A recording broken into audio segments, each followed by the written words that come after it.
that's it for the intro today, because we weren't initially planning on doing this for the Ascent, but here we are today. Good morning, everybody. Thanks for joining us on the Ascent, what is normally broadcast as the Our Lady of Victory morning show. Thanks, Tim, for letting me come on here and do this today. I'm really excited about it. Well, I think that Bannister promised the first interview of his book. He did. Yeah, he did. Be Angela. So this is, ladies and gentlemen, this is the release party. Woo! Got a lot of people here. So Angela, thanks for having us all on your show. Yeah. Well, I mean, and Nicholas also is my co-host, so it's of course fitting that you're here. We normally stream in the evening. We might be doing a show either. Are we doing it tonight or on Wednesday night? I'm good tonight. Okay. So we're going to do a stream tonight about all the satanic activity that you guys have been dealing with down in Texas, of all places. And we're going to talk about all the awesome things that you guys are doing to bring Christ to the situation, right? Mm-hmm. Yeah, I'm really excited. So Jeremiah, today's the big day. Yeah, it is. Yeah.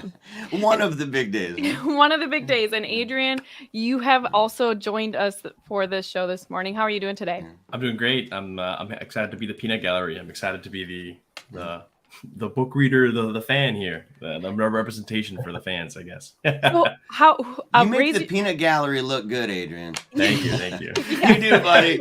They're like they have the best looking peanut gallery, dude, on Catholic YouTube. Adrian. So has everyone here read Jeremiah's book? Yes. I have. I'm on it. I laughed. I cried. Oh my goodness, I was weeping last night. I texted Jeremiah at about 10:30 last night, and all I said was weeping. I was sobbing, and my husband had just gone to bed, and I was like, I have to leave the room because I was, it was uncontrollable sobbing. So I'm thrilled to talk to you, Jeremiah, about this book, and anyone else, of course. If you have any questions, feel free to jump in and ask away. But first, Jeremiah, I have to ask, what prompted you to decide to write a book about Sammy's life and her battle with cancer? Well, in the beginning, when any parent finds out that their child has cancer, they're really at a crazy place because most parents are not oncologists. So most of them have no clue what they're dealing with, and they bring to the table for their child whatever gift and talent they have, if they're going to use their gifts and talents to try to help their child, and if they love them, they will. And so for me, I went to school for journalism, and so I went to school for journalism, for mass comm. I'd done a whole bunch of investigative work throughout my life, a lot of poetry. I'm an award-winning poet, won a bunch of money in college for it, right? Helped. So I put all of these things together, and when she was going through this, I told her, I said, I don't know all the answers about cancer, and I'm going to have to really research to figure out how to help you in that way. And I'm going to have to trust people too, but I do know how to tell the story. And so I promise that I will do my best to tell your story to people, because we knew what kind of cancer she had, and just statistically speaking, of course, there's always, on any bell curve, you've got kids that survive and kids that die sooner. But on average, we're talking a death rate for this particular kind of cancer that's so rapid that it's actually really difficult to even do any kind of tests in order to advance the technologies and medicine necessary to really help the kids who are suffering from this kind. So we knew that going in.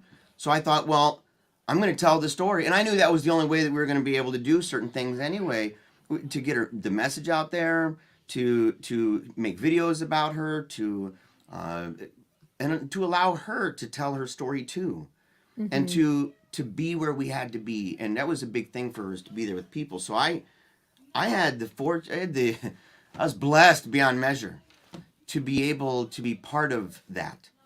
And in fact, I'll say it this way. It's something I learned, and it's actually a recent lesson. It's something I didn't learn until just, I don't know, last week maybe. And it's a little embarrassing to admit it. But it was the first time that I said, why me? And I don't deserve this. And I said it in a way that was different for the first time. That really said, I don't deserve this. I don't deserve to have lived near, even in proximity, much less to be the father of someone who lived a life and loved the way that my daughter lived and loved, and the way that she died. The way that she died to blaze that trail. So in part of it, so to answer it, part of it was that I was a journalist and so I didn't have much to offer. I could have just said that, but I don't do that. But yeah, I didn't have much to offer except for that, and I did my best to tell that story. Well, I thoroughly enjoyed reading your book. I get asked to read books often from self-published writers. I'm sure anyone who does this kind of work and acquires any amount of following, you guys probably all also get requests to review books. And I have to say, a lot of the time, they're not great. And so reading your book, I actually wrote down the things I loved about your book. The pace of it is great, which sometimes is not the case. I can actually hear your voice when I read it because the language is so you. It is so thoroughly you, from the front cover to the back cover and everything in between. It is Jeremiah Bannister. And the language is, of course, as a result, very colorful and descriptive. So it just really draws you in. And some other notes that I have is that the joy is commingled with sorrow in such a beautiful way. And so much of your writing is very poetic and harrowing. I mean, you have actual poetry in there, but even when you're not writing poetry and you don't have the stanzas written out the same way, the cadence is poetic, and the language that you use. I don't know, Tim, what did you think about that? The way that he sort of wove in poetry throughout. Well, that brings up excuse me, brings up my favorite chapter, is the hardest chapter to possibly read. And I feel like I can't even talk about what that chapter is. Maybe Kaiser wants to talk about it, but it's just such a sacred thing. But Yes. it was so sacred that the entire chapter is written in some sort of Dante iambic pentameter meter, something like that. But it's the only possible way that you could write about such a thing.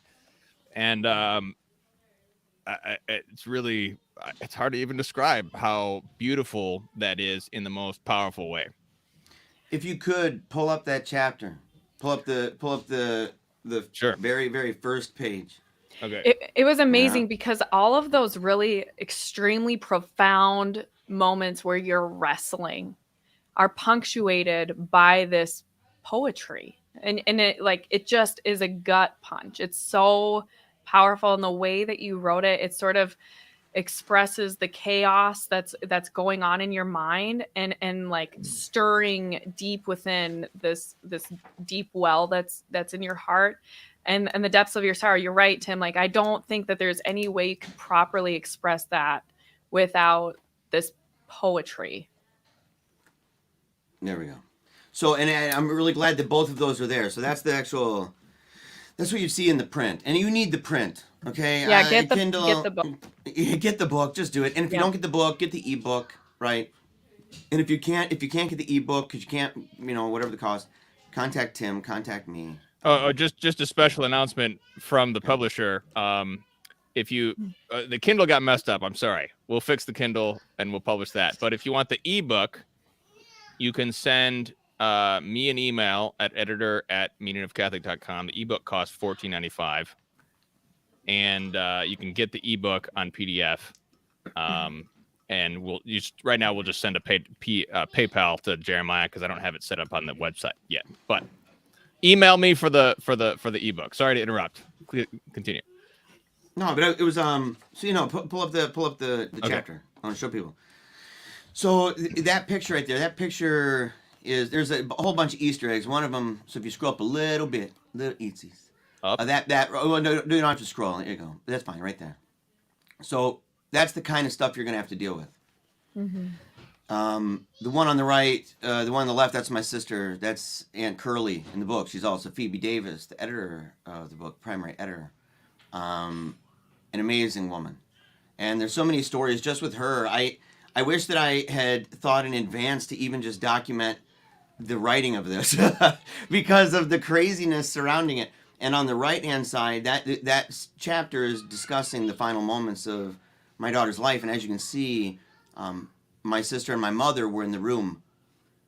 I was not, because we had like 400 people in our house in a matter of a day and a half. And so everybody had different roles, and they were up overnight administering morphine.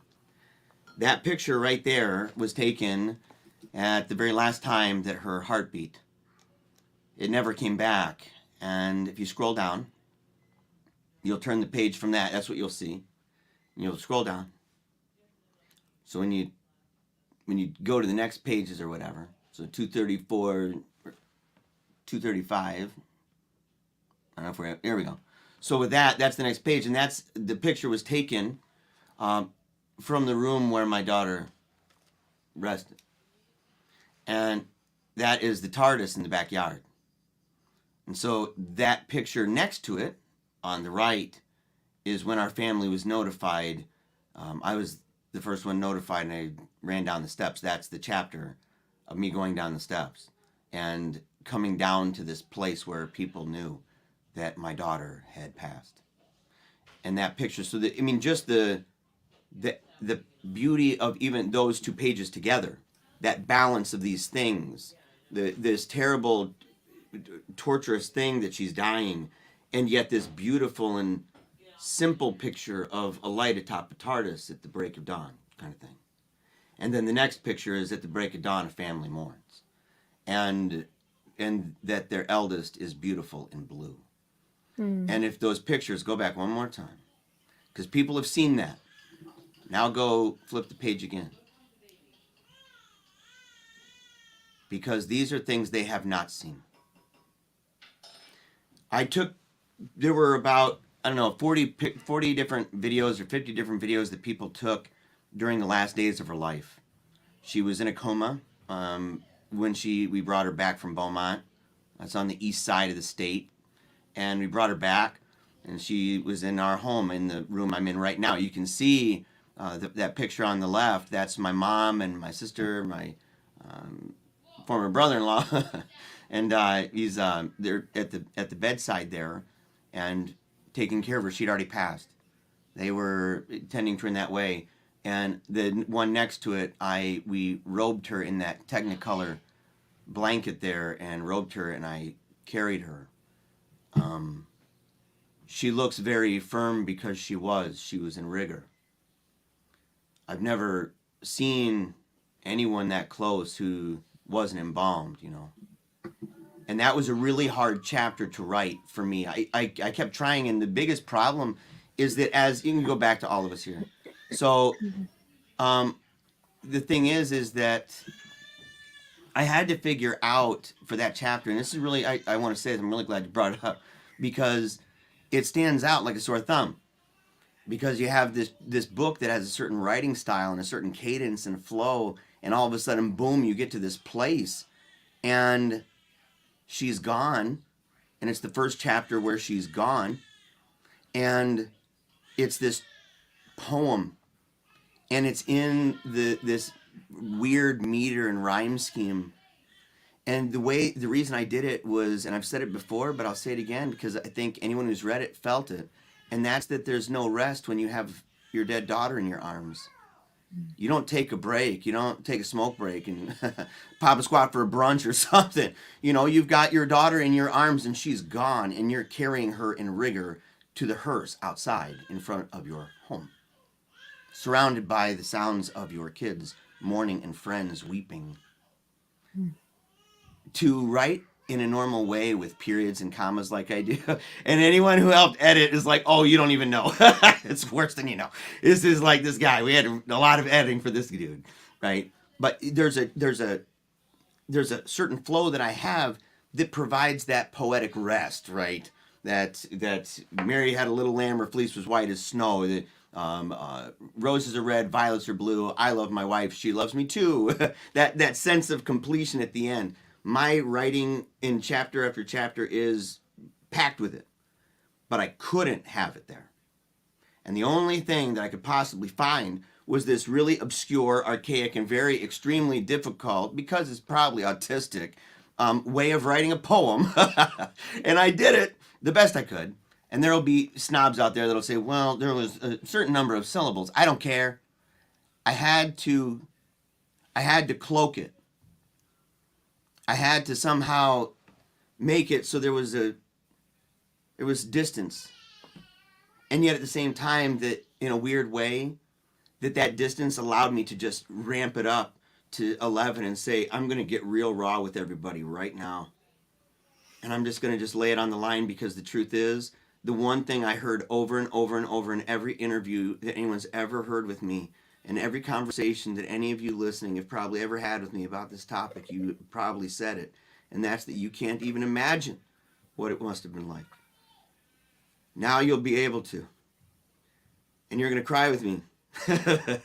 And you're gonna laugh because it's great. But the truth is, like, to get in that place, I said I had to allow myself. And I was afraid Tim wasn't gonna let me do the poem because it's so weird. I was like, and I don't only have one. It's not another poem, actually. It's poetic. It's people would say it's definitely poetry. But so I would take, let's say, 2 of them, and then multiple poems within. So yeah, like little ones kind of tucked within and throughout. And I had to rewrite songs. Even, I'm sorry, I love you, the Chieftains, but I didn't want to pay a bunch of money ahead of time. I didn't know, I don't know what this book's gonna do. If it makes a bazillion dollars, Chieftains, look, I'll reach out to you and say, can I please use your lyrics because they're better than mine? But I tried my best. I had to rewrite the lyrics to a song, and fitting, appropriate. But yeah, so there was a lot of things in there, but I'm really glad. I'm glad that Tim allowed for it, remarkably, it turned out being his favorite. So I didn't have to rub his arm too hard. The guy's like, hey, look, you definitely keep that in. Don't you dare take it out. It was brilliant. And it was a huge relief for me because that was what had been holding it up for so long. And from that point forward, it was just like the gates released and just full steam ahead. So when you were writing this, and you kind of touched on it here at the beginning of your answer, and maybe first, I see Sally is asking if you're going to have any signed copies available. Maybe you should quick answer that before I move on to my next question. Yeah, actually, we got already some people reaching out to me that have organized. They retired, but their job prior to this was to organize events for kind of high profile people. And some of them, one of the main things this person did was book signings and stuff. And she approached me at a baptism. It was awesome. And congratulations, by the way, to the 2 babies that were baptized there. It was awesome. But she came up and talked to me about it. So there's going to be, and then I have a political group, my Patriot friends here in Southwest Michigan here. They're going to help set something up with that. I got a friend in Florida who just reached out to me last night and wants to set up an event with me in Florida. And so there's different groups. And my sister is working with some different groups and reaching out and saying, there'd be an event here, an event there. So yeah, we'll do signing events, and where it's not just an event with the table and stuff. We want to do kind of a cool production, make it creative and fun. But there will also be ways that you'll be able to get a signed copy. I'll have to purchase them and stuff. You'll have to buy them. We'll figure out a way to do it and buy them through MOC or through Paleocratdiaries or whatever, but we can get them to you. And I'm not going to it's not going to be like a bunch extra money. I just want the story, literally. I want people to get the story. I don't make a lot. It's like $2.50 a book. Yeah, the book costs a lot of money to print because there's so many color pictures. Well, and people can be like, well, why'd you make it so long? And you're like, because there's like 235 pictures in the book, dude. And they're like, why'd you have so many? And I'm like, why don't you just read it and look? Because when you do, you're going to realize it would be redonkulous not to have those pictures in the book because they help tell the story. I didn't need one time to put one little thing from left to right, this and that. Never. I said, just put it in there, let it flow like a graphic novel, and have fun. Yeah, right there. Look at that. There you go, Coco. So you don't even have to say, here's Coco. Yeah, right there. Buzzy bee. And look, okay, what was it? So go back. See all that onomatopoeia up in there? See that? Thud. So you can see the style of it. We tried to even get, because I love poetry and art, I wanted to make it look beautiful. I didn't just want it to read nicely, I can do that, you know, and write on a piece of toilet paper or something. You know, people can read that. Okay, I get it. But I want something that's going to pop. I want people to see it and not want to put it down. And so we wanted to make it stylistically attractive. I think there's like 50 something fonts in there. Yeah, that was the reason the book was delayed by a month. We had other printing issues with all these fonts. Because of artistic mania. Because because the idiosyncratic artistic mania of this dude who vanishes. Jeremiah was comes out possessed by the muse, and so the muses possessed him with artistic mania. That was a reference to Plato, everyone. You didn't get the reference to Plato. He just made a reference to Plato. There you go. Yeah, look, see? And so it's yeah, and right there. Okay, go back. I'm so happy you got here. Okay. That right there. Boom. Princess Sammy. Everyone, I would like to introduce you. That girl right there is dancing wildly right now, ecstatically, and awesome things are happening all around. And it's just a powerful thing to behold. And it's awesome. I've had the blessing and the honor and the privilege, and it may be awkward for people to hear what I'm going to say about that, to attend funerals in the last month and a half or 2 months, one for the preborn and one for a 5-day-old child, you know, because we love the dead. We pray for them. And we ask many of the dead to pray for us. We believe, it was a priest that said it great, right? I went to a funeral recently, a 5-day-old kid named Ezra, right? And the priest gets up and he kept hinting at this thing saying, I have a suspicion. And I knew what he was doing. He's being sly. I talked to him later. He said, I have a sneaking suspicion that our worlds, that the transcendent and the heavenly, that those people who are on the other side, who've gone before us, right? That world is a lot more, there's an interplay between that world and this, much more than most people think, kind of thing. And as believers who believe in the communion of saints, we go, oh yeah, definitely, not even a question. That's why we have little caskets at the front of these funeral masses, right? But it's a powerful thing because so many people in this world not only feel like they don't have any hope for themselves, but even for their little loved ones who die. And so behold, one of my little loved ones, she died, but she's very much alive. In fact, more alive than ever before. Here, so scroll down. So I went yesterday to a Renaissance Festival, a really small one in Turkeyville, Michigan, Turkey Fun. Okay, so we went to Turkeyville, which is amazing. If you have not been to Turkeyville, and if you don't believe me that there is a place called this, you must go. It's like Fowlerville in Michigan. It's a real place. So we went and we talked. I had to go to see the jailers, and the jailers are in this chapter. They're scrolling up. You can see I'm in the jail in one. My daughter's pouring water over my head.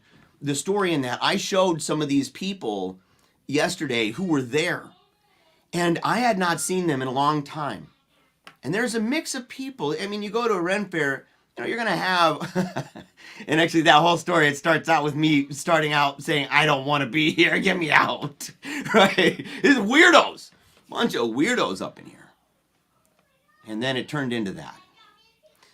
But I saw them, and for them to see and to remember Samantha, and they were weeping and just saw it, and they would say things like, I was there, I remember that, oh my gosh. And they're like, you told the story, you really did. And they're looking and they're weeping, and they just wanted me to read parts of it.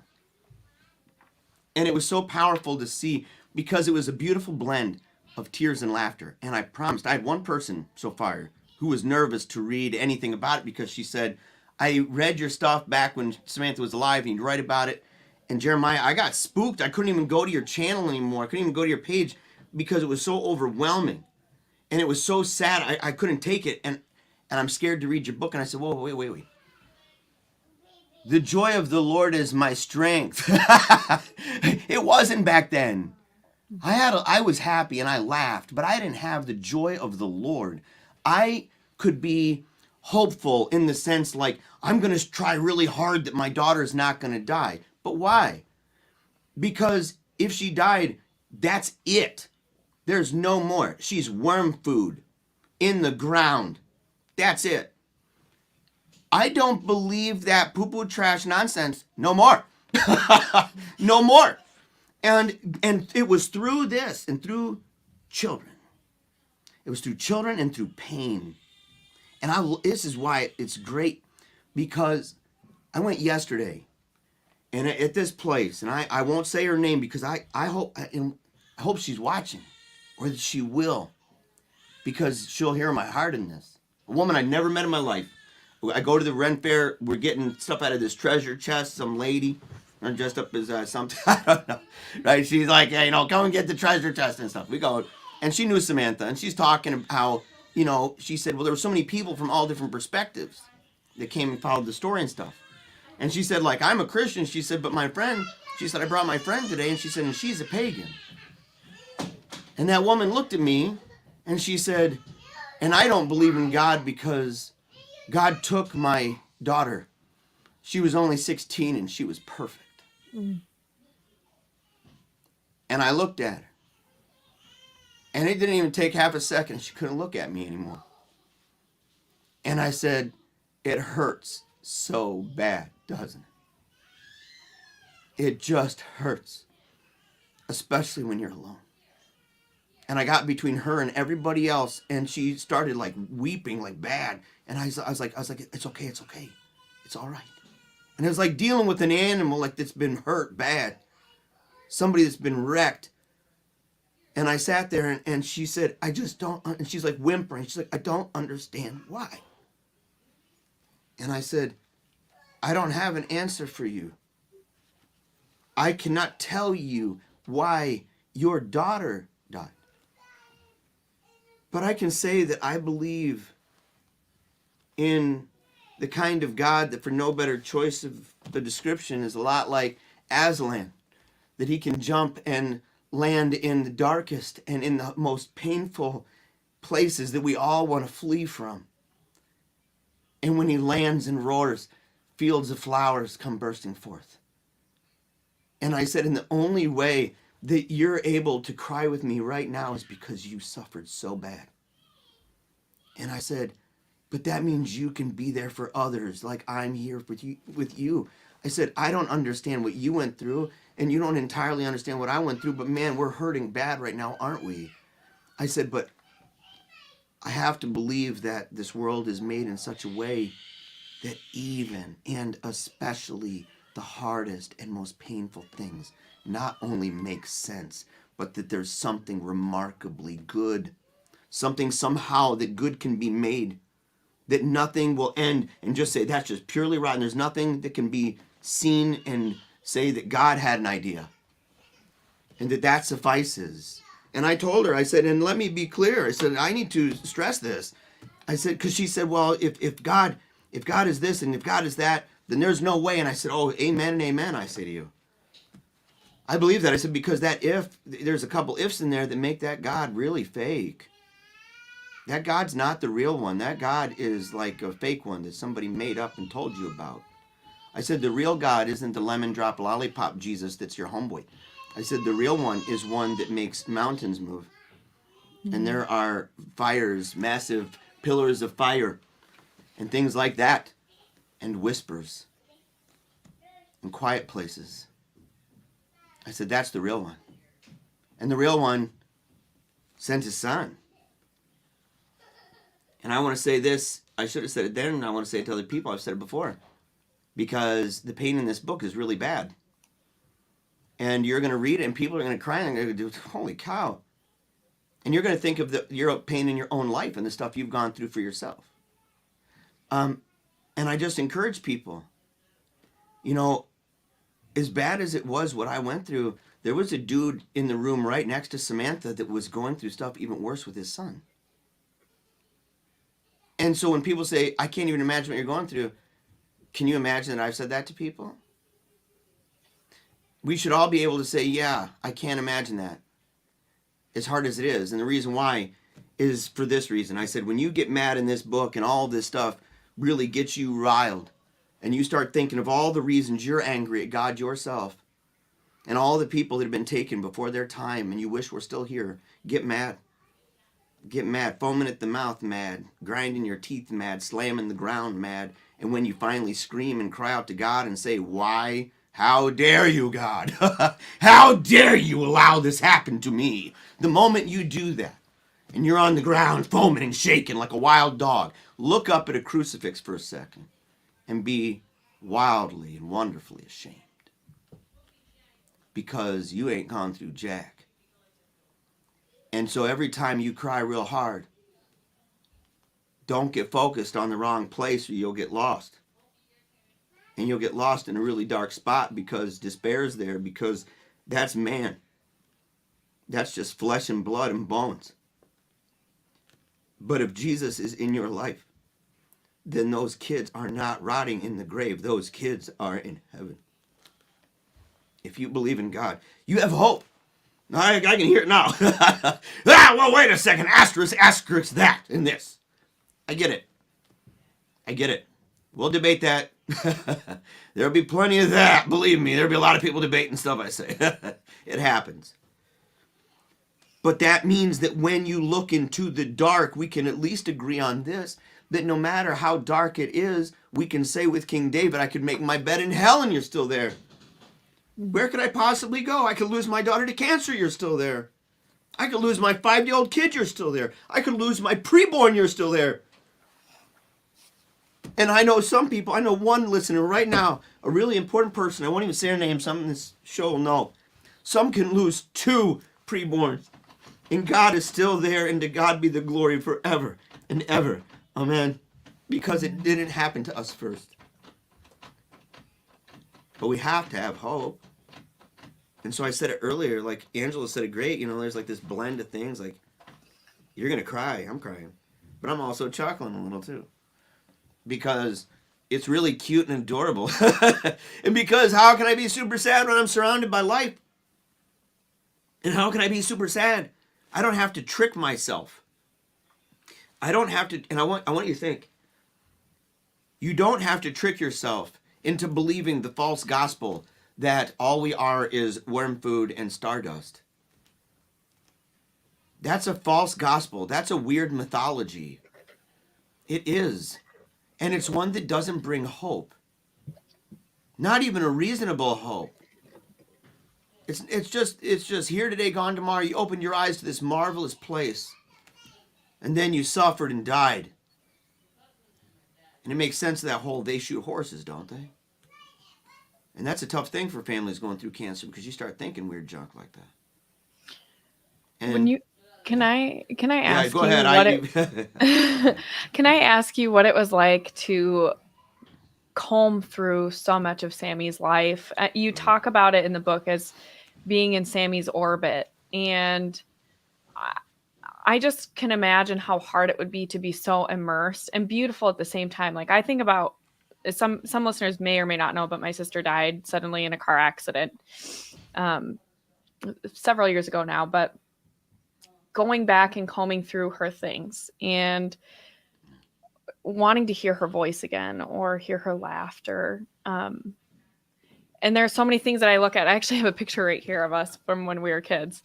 And it's like you can get lost in that, in the joy and in the sorrow, remembering the beautiful moments that you had with this person that you're not going to hear call you on the phone anymore. Yeah.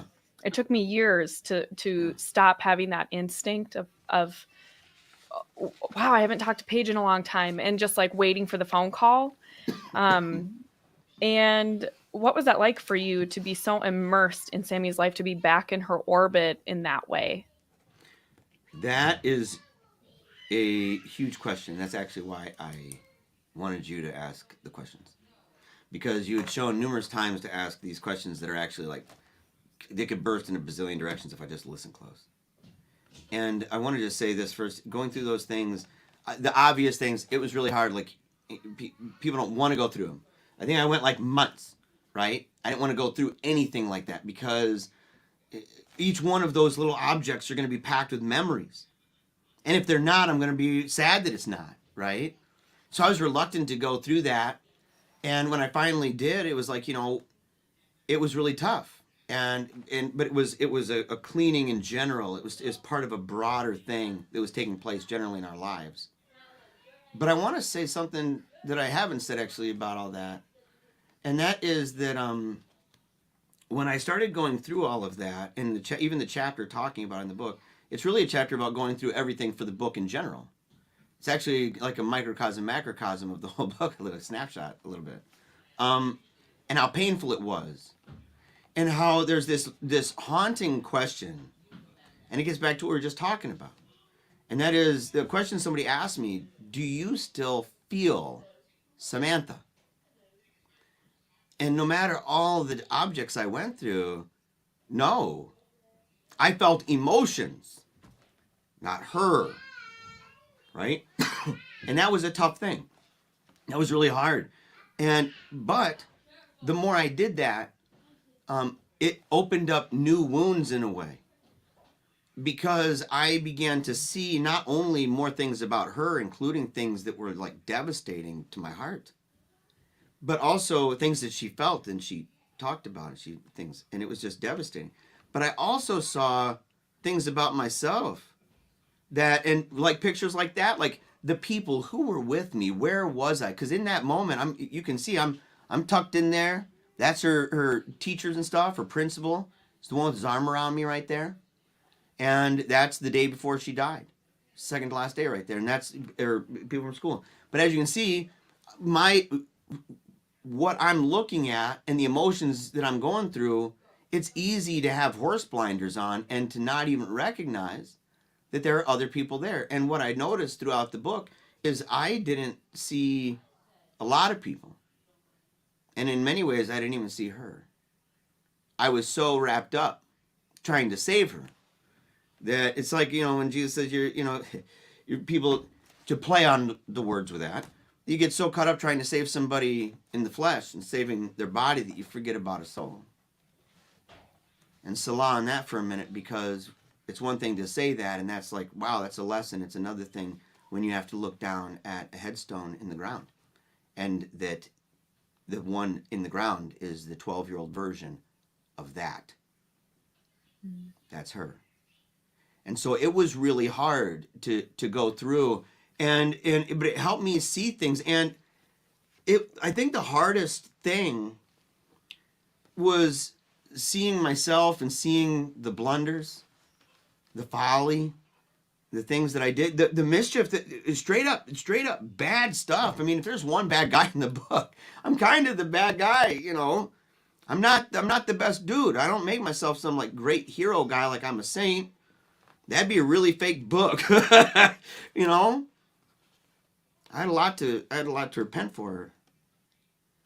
But when I went through the book, it was so awesome, and going through all of that stuff and seeing myself in a broader context, as bad as it hurt to realize that I had failed to see Teresa and the stuff that she was going through, even with school, or the stuff that Athen was going through, the stuff that Ambrose was going through. And even though I was there, and even though they were with us and they'd go to the events, or they'd go to the clinic with us, or they'd go spend time with Grammy, there were things in their life that, because of the hyper focus on cancer and quantity, that it turned out being that we missed a lot of things that we should have seen.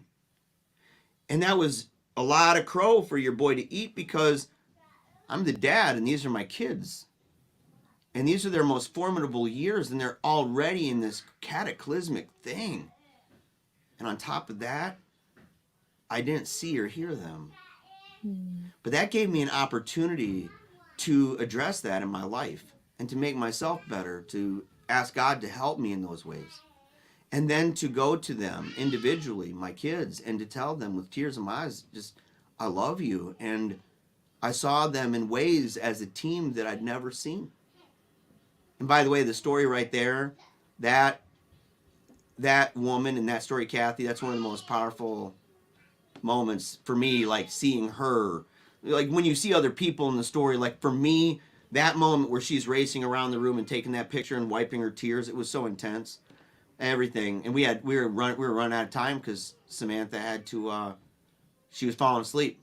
And it's intense. She's like out of it. And the whole, anyway, beautiful, beautiful part. But the hardest part at the end of it all was actually that I wrote it.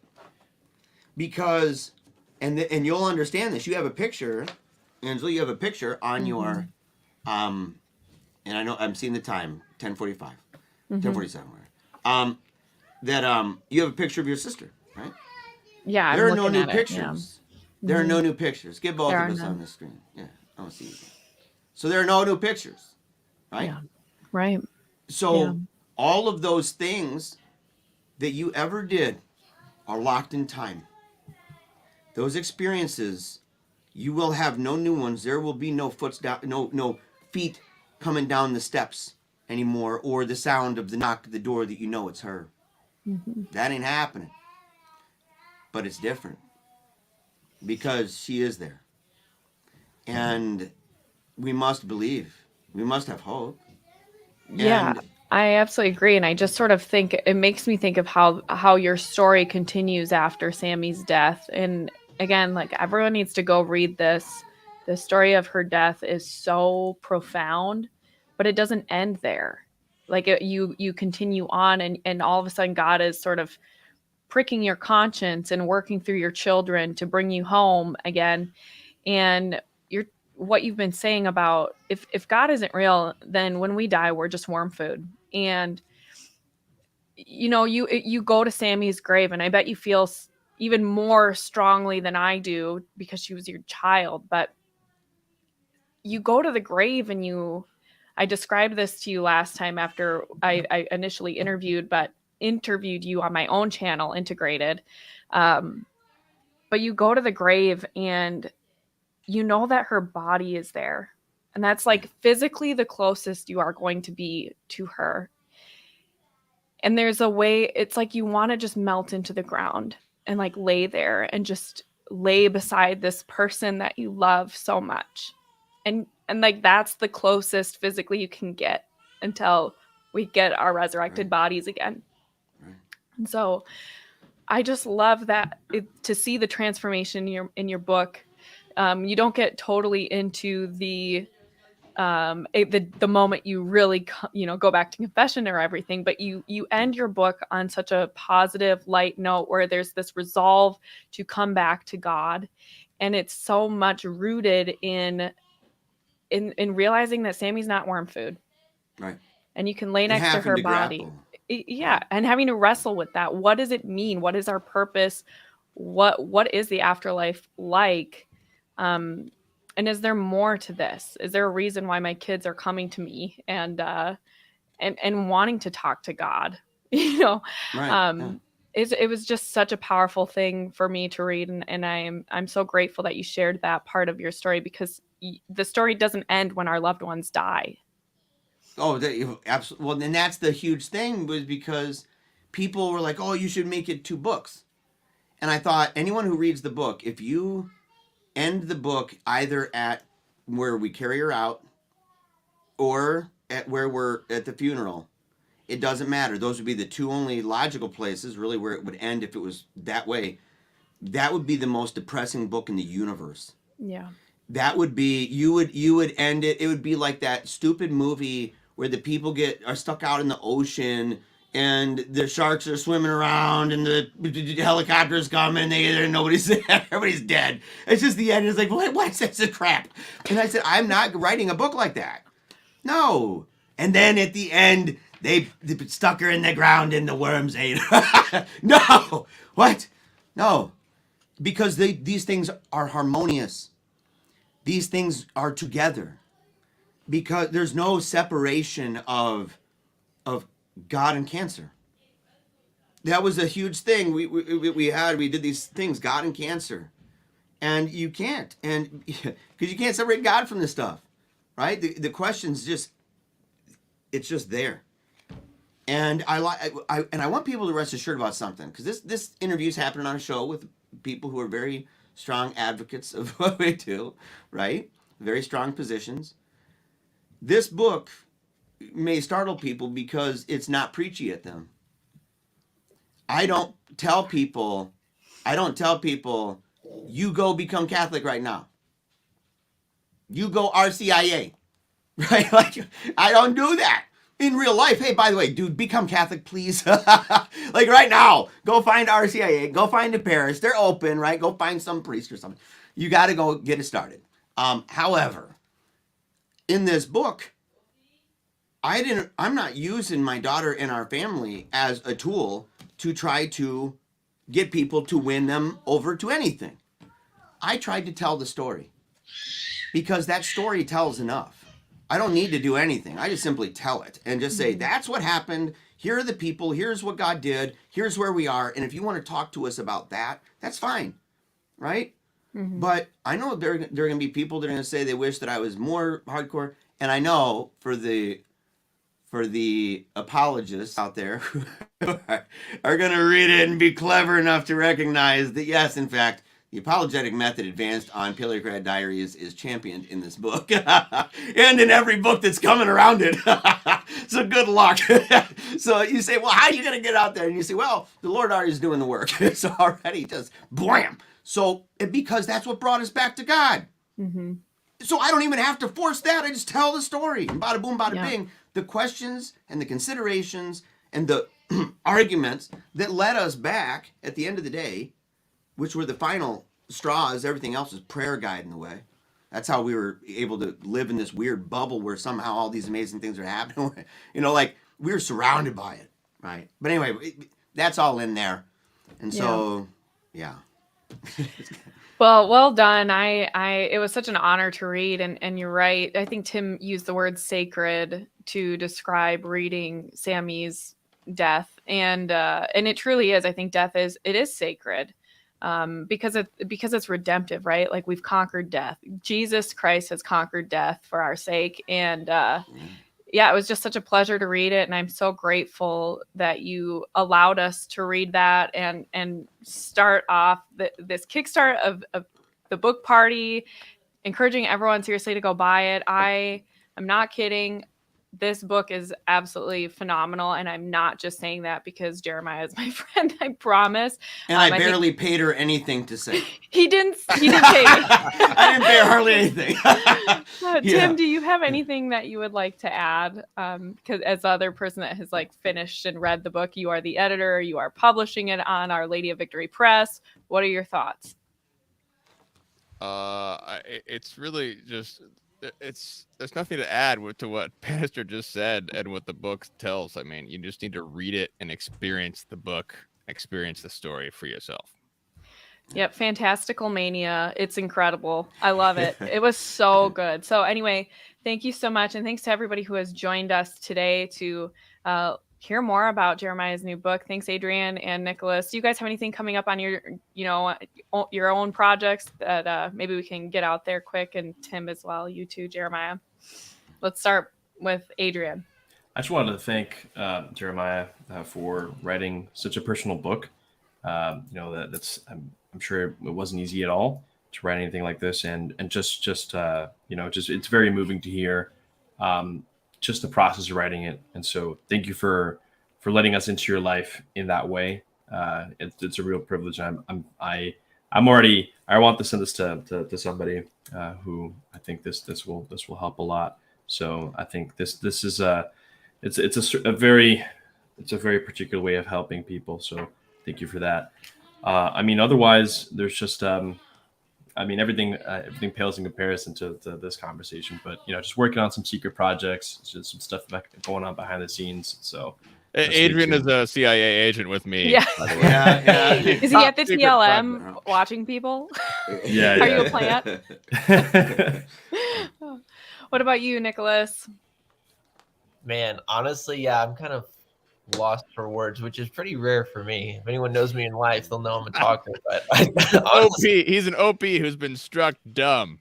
Yeah, I kind of have, not gonna lie. First time ever. There's a first time for everything, right? For real. What I absolutely, I'm not even gonna plug anything that I'm doing. You can just come to my channel. You'll find out what's going on.